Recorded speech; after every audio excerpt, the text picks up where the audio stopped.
All right, today should be a fairly short video because this is basically review. We are still using the Pythagorean theorem. We're looking at how can you use the Pythagorean theorem to solve problems. Typically those problems will be you've got a right triangle, you know two lengths, you're looking for the third length. Remember that in a right triangle, the two sides that form the right angle are called the legs. We label one A and one B. And the longest side, the side that is opposite the right angle, is the hypotenuse.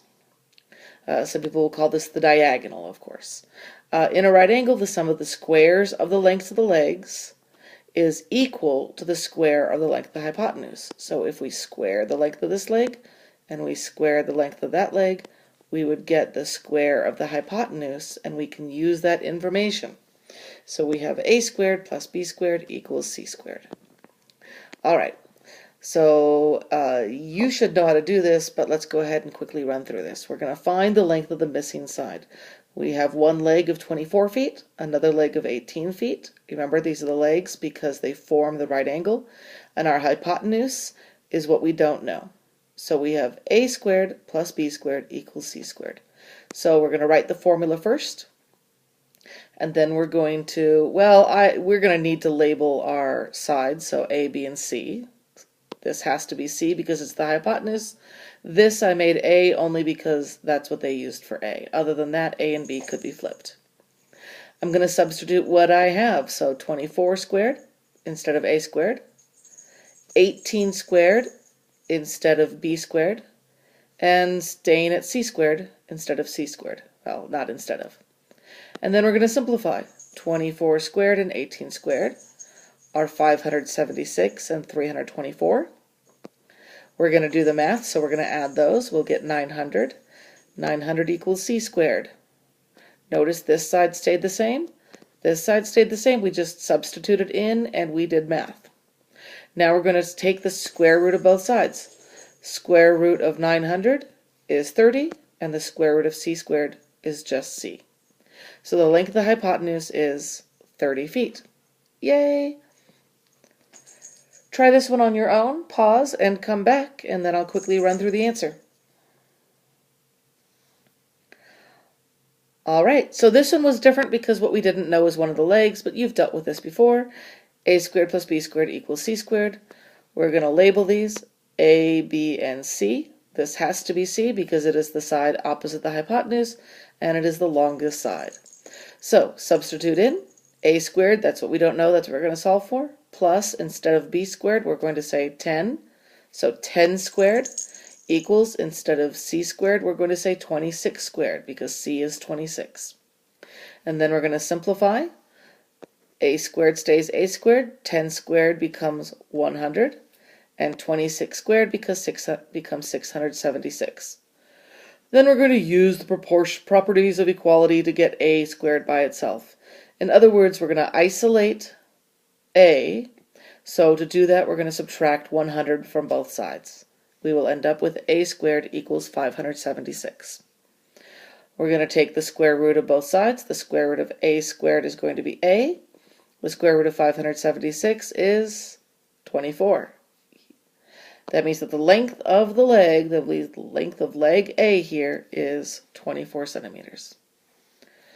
Go ahead and take a moment if you haven't already and reflect on this. If you are given the length of the hypotenuse and one leg, does it matter whether you solve for A or B?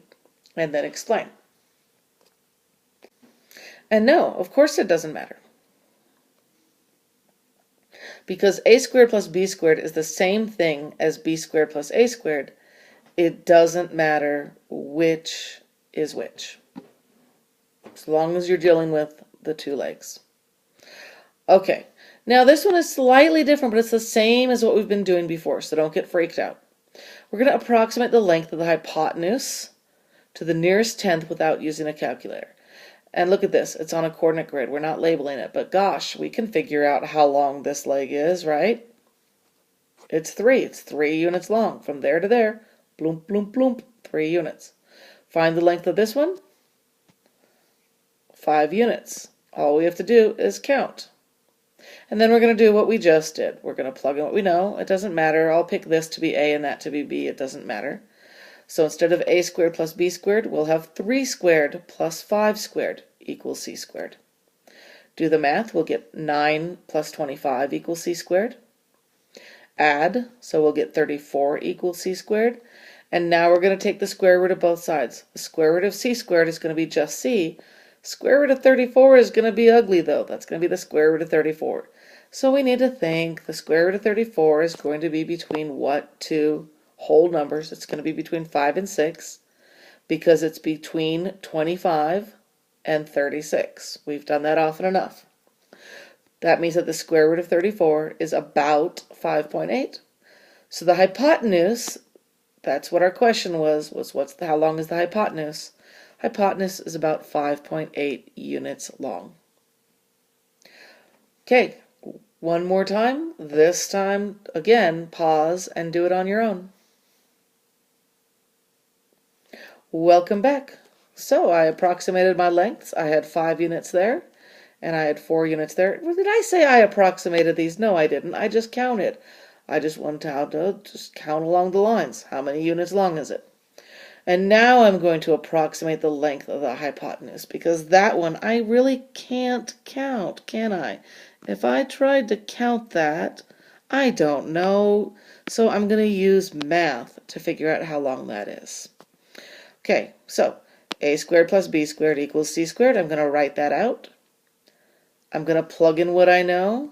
I'm going to pick 5 to be a and 4 to be b. Doesn't really matter as long as I'm squaring them. 5 squared plus 4 squared equals c squared.